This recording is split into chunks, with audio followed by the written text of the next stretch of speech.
ওনারা ভোটের জন্য ওরা ইসলাম বিক্রি করতে পারে, ওরা অনেক কিছুই করতে পারে ইসলামের জন্য, ক্ষমতার লোভে ওরা অনেক কিছুই করতে পারে।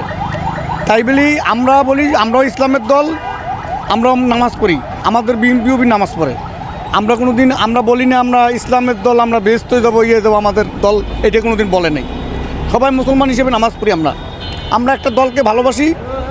বীরত্তম জিয়া রহমান মনে করেন এই দলকে প্রতিষ্ঠিত করছে। উনি একজন স্বাধীনতার ঘোষক, উনি একজন বীর মুক্তিযোদ্ধা, উনি এই দেশের জন্য অনেক কিছু জীবন দিয়েছে, প্রাণ দিয়েছে। আমাদের বাবা মার কাছে আমরা শুনছি 71 সালে উনি না থাকলে দেশ রক্ষা হতো না।